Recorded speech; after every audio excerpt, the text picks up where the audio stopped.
Hello, everyone, and welcome to tonight's edition of Pass the Controller. I am your host, K7, and with me tonight is both Tony and Justin. We will be doing pretty much a free play / audio log tonight, or audio lounge, as I like to call it. Basically, it's just us talking about a few things, whether it be current topics or whatever. Tonight, though, let's start off on a somewhat disappointing subject. One of my favorite developers, Maxis, has been shut down completely. So, that was weird. Yeah, ad popped up. Basically, EA called it quits with their main studio, and now the Maxis, as well as we knew it for the past couple years, is gone. What do you guys think of that? I say it's about time, in all honesty. I mean, they've had swings and misses for the past, when did Spore come out? I mean, that was their first big miss, and they talked about that game. They hyped it like it was going to be the next biggest thing ever, and it ended up kind of sucking. And then, I mean, do we even have to mention SimCity? That one even worse. So yeah, when you put that much development dollars into something, or that in those series of projects, and they don't get that return on investment, then why would the company keep going? That makes total sense to me why they got shut down. When you put it that way, yeah, it's just It was one of my favorite developers growing up, and it's like yeah, you knew that it wasn't the same person anymore, or that it wasn't the same entity anymore pretty much after EA acquired it, and after it's like SimCity 4, then they just started focusing on The Sims and then Spore. Well, The Sims was all right if you're into that. Spore, yeah, it wasn't that good. It really wasn't, especially with all the hype. And then yeah, with the SimCity debacle, and just how they basically pretty much gutted the latest Sims as well at the start. It's just but it's like it makes me wonder how much of that was Maxis and how much of it was EA. That's what I'm wondering. My concern with it is the talent that was in that studio when they first started, and when they became the titan of developers as they were regarded. Were those people still there? Probably not. I think the figurehead of SimCity, whoever, I forget, I can see the guy's Will face. Wright. I just can't. Yes. Is he even still with the company? I think he left after Spore. Yeah, I think Spore was his last hurrah, and I'm not sure what happened in regards to that, but it's like it makes me wonder. It's like, okay, was that flop on him, or was his hands tied, so he just said, "Screw it, I'm done with this after this." I mean, who So knows? I'm not sure. Who knows? But my God, it should have. Okay, so in April 2009, he left EA. So yeah, 2009. So that's right around Spore. Yeah, it was right after Spore. So yeah. Oof.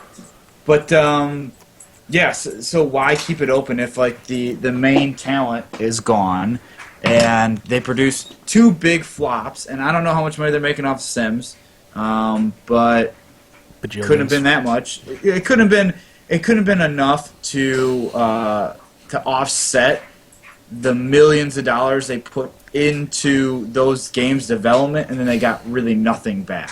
There's no way they even came close to breaking even on either of those games. Sims, I think they at least broke even on, because people are just going to buy a billion of them. And honestly, I think that they broke even with SimCity as well, because once it came out, everyone bought it, and then everyone realized how much of a basically what a load of crap it was. So it's like they still made their money, regardless of the disappointment. I would love to see the sales figures, because I don't think I'm as optimistic. It probably wasn't a metric crap ton, because it's like, yeah, you're not going to get people buying it after the reviews come out, but at first, but they basically paid off Well, they basically paid for their reviews, and they got decent reviews at the start. And then it was the second reviews when people were like, okay, fine, now we're going to tell you how it really is. It's because pre-release, everyone always celebrates it. And from what I remember, during like all the the review copies and whatnot, it worked great. It worked fine. Like the online was good, everything worked. So it got decent reviews. But when it came out, it just, oh, server's down. Sorry. Oh, you want to play single player? Nope.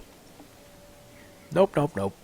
But it definitely did well. I mean, they sold over 2 million copies of Yeah, City. As many as the like, failures it was. Yeah, so it's not like those games didn't do well, but it pissed off their fan. The SimCity one specifically pissed off their fan base. Well, that's kind of how it is with gaming now. It's not just sales. It's the reputation it builds. Like, Yes. Gaming is a reputation type industry now. And your failures are going to stick better than your successes. And EA does not like failures. No, This is how they behave. Well, it's how you run a business. I mean, the thing is, like, just to your point, it's that your image is everything.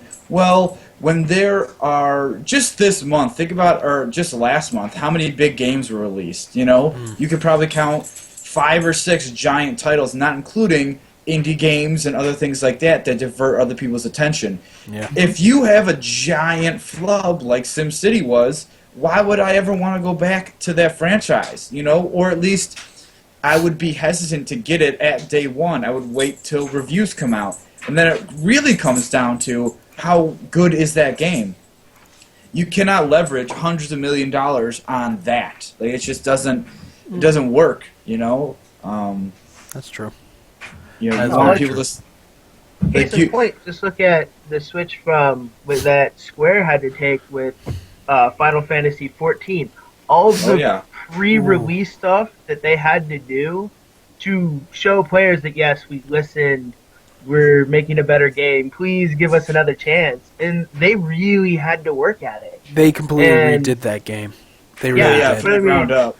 Well, I wouldn't say from the ground up, but they redid that. a lot of stuff. Yeah. But they had to show that during development. They couldn't just release the game. And that's what, like, unfortunately EA doesn't, I don't think, get, is that you could have saved these. I think they get it, but what they get is that it's a big name. People are going to buy it anyway. Well, yeah. I mean, I don't really like EA. I'm with a lot of, I think, other gamers, and I think they're the devil. well, they did win Worst Company in America multiple times. Yeah, then that's the thing. That's unfortunate for Maxis, but we're talking like Maxis is closed. I mean, they're just closing their main HQ. They have other branches. Oh yeah, basically what they're going to do is like they're still going to be making the SimCities. They're still going to be making the big name Maxis games. It's just, and they're still going to use the Maxis name. It's just basically the studio that was responsible for all your favorite games is now officially closed. So now Maxis has gone the same way as Westwood and Pandemic and all the other studios that they basically acquired and gutted. Well, that's what. And it's like, but granted, that studio was around for like what 17 years at least, or was it 27? Let's see, it was 1987, so 97. Yeah, 27 years, almost 30 years old.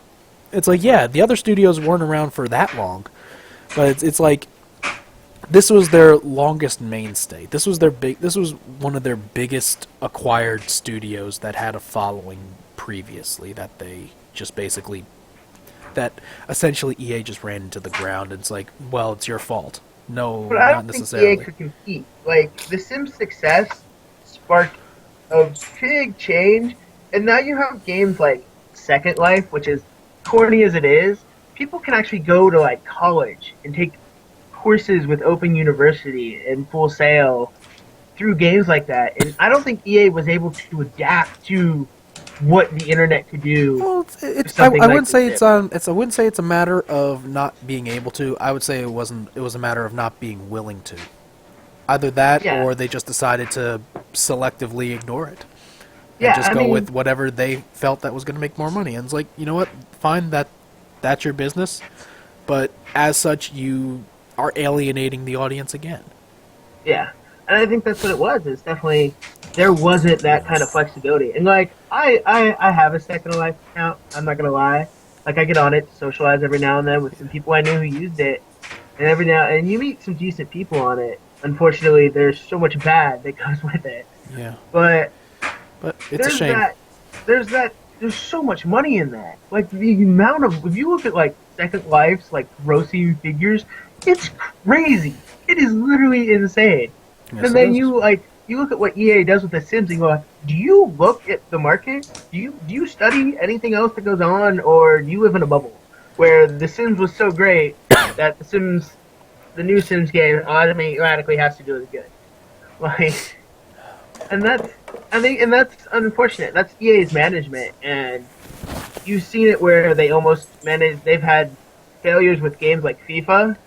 Like, how do you fuck up FIFA? They FIFA haven't really 13 had many. Well, people around the world are going to buy that game, no matter Well, exactly. what. But then you get FIFA 13, which was considered one of the worst in the franchise. And I love the graphic glitch videos of that game. Exactly. But Those are some of the funniest things I've seen. That speaks to EA, I think, as a company. Well, And that- they enforce all deadlines. They're basically your borderline example, not developer-friendly video game publisher. They're a giant corporation. Yeah. That's what you guys have to realize. They're a Oh, yeah. giant Yes, they corporation, are. and when you're that big, that's how you have to get things done. You know, the smaller organizations are going to be a lot more flexible with those type of things. So that's just how it is when you're that big. But I mean, It's a shame because their product suffers because of it. Well, I totally agree in certain cases, but you know, EA also is behind some of the best gaming franchises around. You know, Mass Effect, that EA published that game. Correction, in that series. they published the second and third game. The first game was published by BioWare, or And it was first published one by was not that I forget who. good. I forget. Yeah, the first one. Well, the first one was good. The second one was published by EA, but it was almost already done. It was before the best. It was the best one. It was and in the third production. It was really in good, production too. when EA acquired BioWare. Regardless, there's a lot of great games that come out of EA that you guys aren't thinking about. Like, I'm not I'm not the biggest denying fan. that there isn't a possibility for good games. It's just that when it basically it's a difference. It's like when they first acquire the game or when they first acquire the company. Yeah, the next release usually is pretty good, but it's like it's the subsequent ones that I'm worried about. Sure, but sometimes I feel like it's not necessarily EA's fault with all this stuff either. It's probably a combination of a lot of different factors. But, you know, at the end of the day, they're a big publisher that has a lot of money, and a lot of these games would not be made without EA. It's just that's just the way it is. I mean, it's corporate America. It's a shame. It's all around us everywhere. It's just strikes us a little bit harder because we're gamers, you know? Yeah, that's true.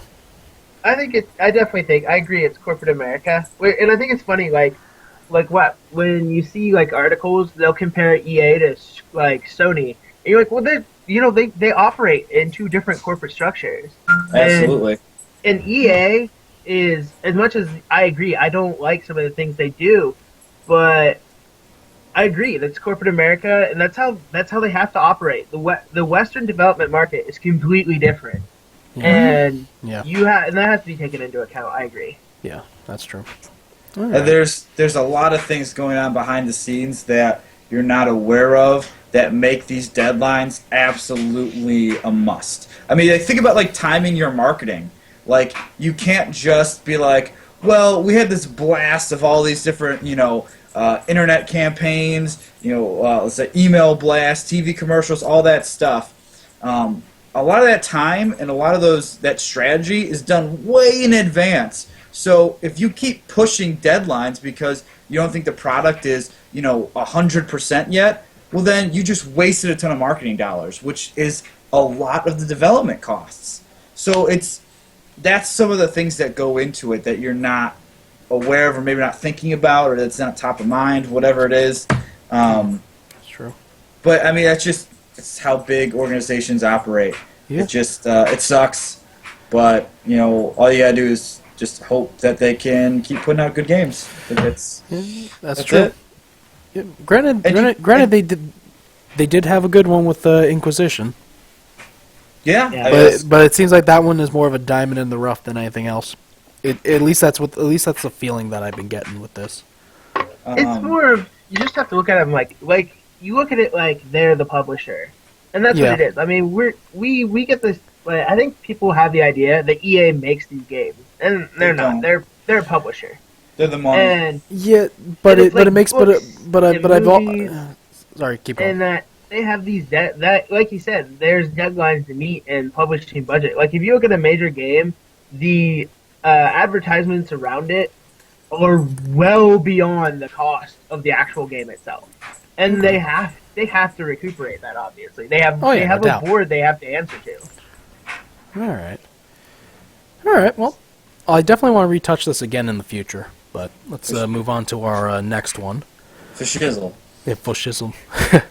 All right. Well, the second topic tonight: who owns streams of games?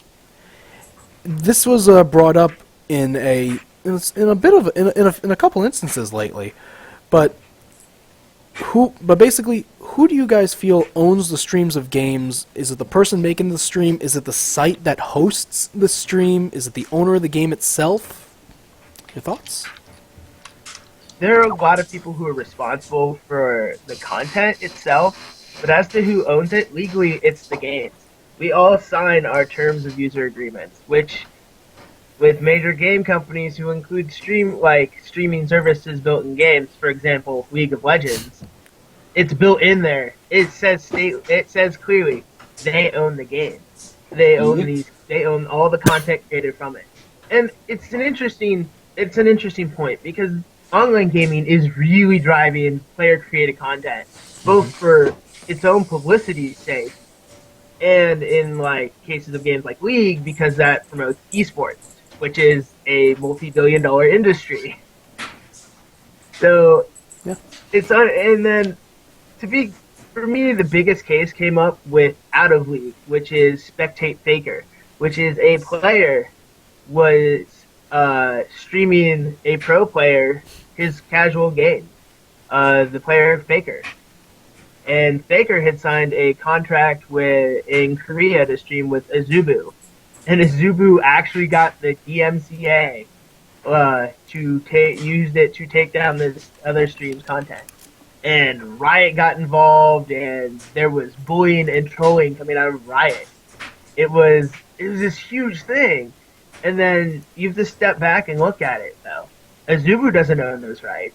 Riot does. And while Riot wants to protect players who may not want to be stream spectating, and that's as a player myself, I can understand that. I can understand not wanting to be in someone else's stream. I can understand someone wanting to stream it, even as a spectator, though. It's possibly one of the most complex issues in gaming right now, I think. Yeah, I totally agree. The first thing that came to mind when I read this topic was I really wonder how Mystery Science Theater 3000 handled this whole situation. Because it's exactly what this is. I mean, you're just recording something else that is not owned by you and commentating over it, and that's exactly what it is. So how did they do that? A lot of that was under public domain, I believe, or it was owned by basically the studio that ran that they basically were running their show out of. Sci-Fi owned all those movies? Yeah. Or or they had the rights to them. It's kind of like if they're doing the show on HBO, they would probably have access to the HBO library of movies that they own or that they own the rights to. So it's that was done because the studio that ran them owned the rights to be able to play those movies, and they were able to riff on them. So technically, they were just playing the movie. You were just listening to them watch the movie. Well, I mean, that's what a stream is, right? You're watching somebody else play a game. It's the exact same thing. Yeah. But the issue is that this type of streaming now anybody can do it. Anybody and everybody can do it. Mm-hmm. So whenever anything like that happens, of course, these companies are going to start, putting holding their hands out and like, where's our cut? If somebody's making money off something, like you better believe that the companies that make the games or that do anything like that are going to want to cut. Like you said, man, like it's in the end user agreement. So this really isn't an issue because it's right there. You read it or you signed it. Nobody reads that shit, but nobody reads it. Can Lawyers any do. of you? Have either of you two ever read an end user agreement? Ever? I've tried to. every couple That's of years, inevitable. I'll read one because they're pretty much all the same, and Pretty it's much. like, I mean, if you read one, but that's it. Each one has its own little caveats, though. But when Yeah, you- Exactly. exactly. It's It's like- it's it's like all a, those little- it's a contract, man. Like Yeah, it they could is. sneak whatever the hell they want in there. They could put in a little clause. It's like if you sign this or if you accept, we can like steal your firstborn baby and feed it to an alligator. Maybe. Like that could be in there, man. But Like you don't know, it's- man. Yeah, it's You don't even know, man. It's a complex situation for sure, but Yeah. I mean, I don't know. That's for the lawyers to decide. I truly think that there's like a threshold of creative work, I guess, that can go into a stream that at that point it becomes the creator. But if I just go on my PS4 and start streaming Helldivers, just hit the share button and go, and I have no other like real features there, that shit the developers or Sony, they own that shit. But if I put in a bunch of production value, if I do a bunch of different segments on there, if I'm even doing just little gameplay snippets and doing like a game show type thing on there, then that's mine. So I that don't brings know. up the point. Where's that fine line? Yeah. Or it's like, what about the stream that we're doing right now? Who owns that? Well, we do because there's no gameplay footage here. We're just talking about it. That's like it's saying, done on a streaming site. well, no, because we're talking about a licensed thing. Like that's like saying if we start talking about Harry Potter, then J.K. Rowling owns our stream. No, we're just fucking talking about it. yeah, that's public opinion. And Yeah. that falls into Yeah, Public yeah, that's opinion. true. But But if we start say if reading- I was streaming Final Fantasy 14 or something like that. and we were just talking over it, Yeah. it's then, still yeah, owned. That's still Square's. I mean, unfortunately, as much as I'd love to say you own it, the law is clear. Like it is not legally ambiguous. It is a clear-cut legal issue. All right. Well, what if I decide to just switch the camera angle to say like a picture of League of Legends or something like that? But if you're still streaming out the content for 14 and you have a camera on League of Legends, that's unwatchable. I was like, what are you It's talking? like, How what would the you fuck? even Yeah, do what that? the fuck is going on? That doesn't even make any I sense. do the Like, I do the multi-screen image on my computer. I play then- 4 games at the then same you time. Then two companies own their separate portions of the stream. Like, I don't fucking Or in know. that case, here's an idea for the challenge this week. Play multiple MMORPGs at the same time using one keyboard. That's so complicated. I've done that. I do that. That is your absurd challenge for the week. I'll do it when Guild- I'm like grinding farm. Play WoW, Guild Wars Oh my 2, Final Fantasy 14, and then pick whatever other game you want to play, and stream them all basically divide your screen up into 4 sections, play all 4 of them at the same time, and make all the characters are controlled by the same movements. See how well that works out. See how quickly you die. Well, in one game you jumped off a cliff, while the other one you're beating up a goblin. But That would be an awesome stream to watch. Just to watch the chaos of it all. It would be like Twitch plays Pokemon, except that it's just one person playing a bunch of games at the same time. That would be an interesting stream. So that's definitely the challenge for the week.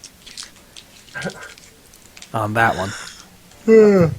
All right. Back Well, to the topic though. I have okay. one more thing. I think the biggest complexity is when you get into like competitions, because then you have the people who are hosting the event, and and the game company. yeah. And then you have, in case of like League, you have pro teams, and yeah. the entire tournament structure. And so and then it trickles down in that as much as I would love for to be like, yeah, the pro team owns that content or the event owns that content, without that Ooh. clear cut, like, who owns it from Yeah. League saying that they own all game created content, I don't think that entire culture, the entire culture that's developed around player created video content on YouTube, all of that, I don't think that'd be possible without that Okay. one defining thing. All right. Well, and I remembered the point that I was making at the start of this topic. Basically, it's kind of like another what if, but say that that your streaming channel streams the games of another of another game streamer. Yeah. Who owns it? That's the thing. That's exactly what was happening. Right, the game company still owns it. Yeah, it's still eventually the game company. The only thing the stream site makes sure that is that, like, legality of things being said aren't being violated. Like, I'm not out there spewing hate crime or whatnot that violates their terms of service. But I mean, they don't own the content on the stream site, and they're all pretty clear about that. Is that we're not that opts them out of the responsibility of what we say. Is by saying we don't own it, they created it, we're just hosting it. Okay. That makes sense. Alrighty. Yeah. All right. I love how YouTube got around that, like, gets around copyright law all the time, or doesn't really enforce it all the time. They're like, hey, they're enforcing it quite a bit. Like, they've had, well, that's because the law came down on them real heavy and was like, hey, we get that you get reported copyright issues and you're not on top of it. And YouTube's answer, and held up in court for quite a few years, was, we're not responsible. Like, we will take it down as we see it, and ban the account, but that's about it. But it's not on us. We're not the ones uploading it. We're just a host. That's true. Right. All right. Well, yeah, and when Amazon bought Twitch. Never mind. Who bought Google? Yeah, so like Google bought YouTube, Amazon bought Twitch.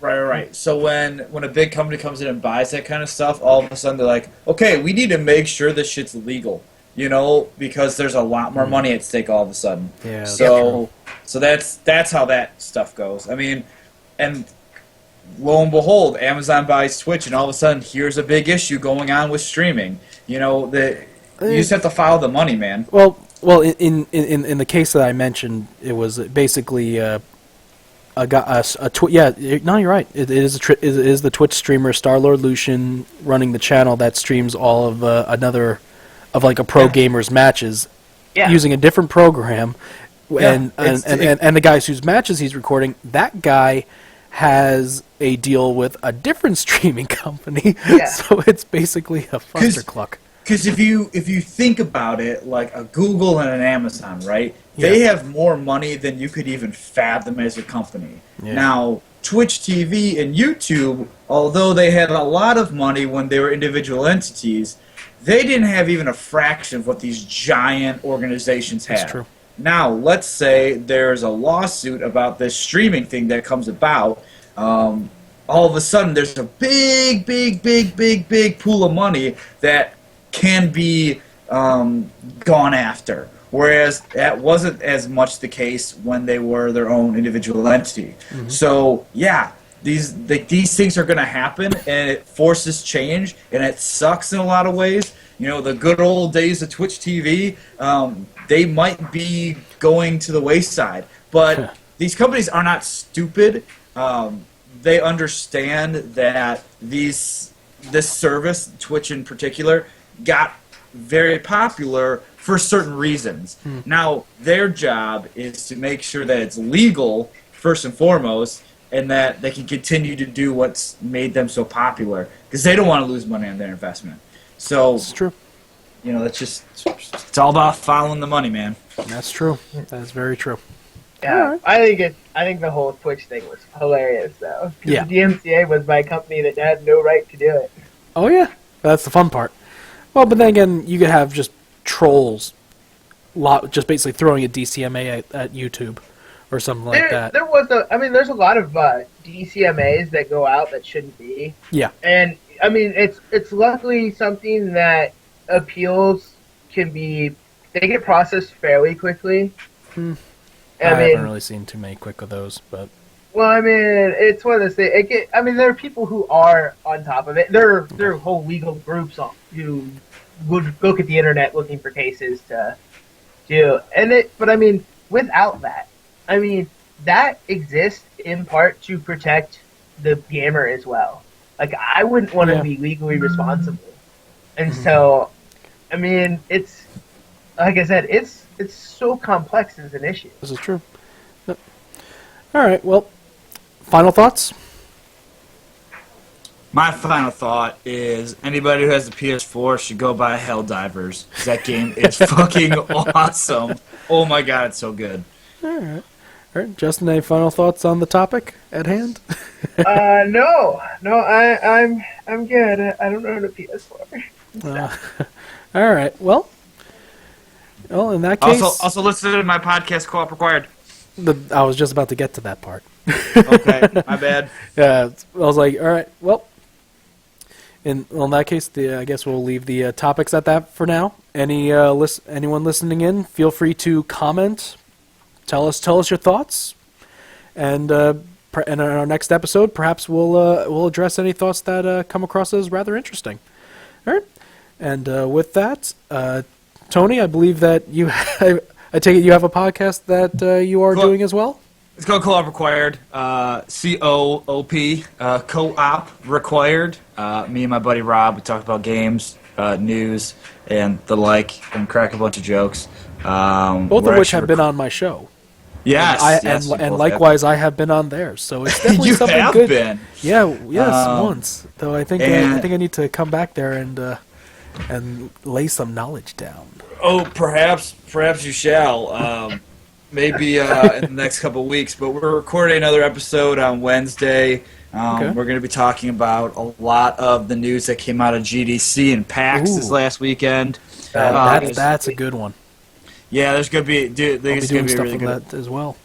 We're pretty much going to hit every major thing that came out of it, aside from the World of Warcraft changing over to being able to pay for your subscription time. But let's not even get into it. I don't care. That's why it's not in the show.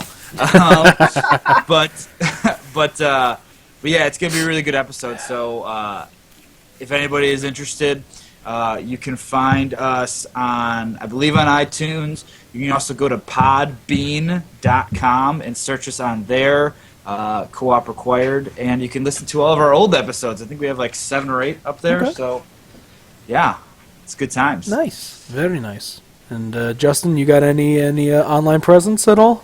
Not yet, but I'm actually working on starting a gaming charity called Reborn Gaming, which is going to be just weekend gaming events, and at the end of the month we'll have a charity auction that people can buy tickets for. So, nice. Once that's all set up, I will let everyone know. Awesome. Now, is that going to be a local operation, or is this something that can No, we're going to do it online, and that's why we're not going to do, like, digital funds. We're going to do actual, like, merchandise, so that we can send it without having the hookup of regional codes for stuff and whatnot. Sure. Very nice. Very nice. Well, yeah, let me know how I can help with that. It sounds like a fun fun thing to and do. likewise.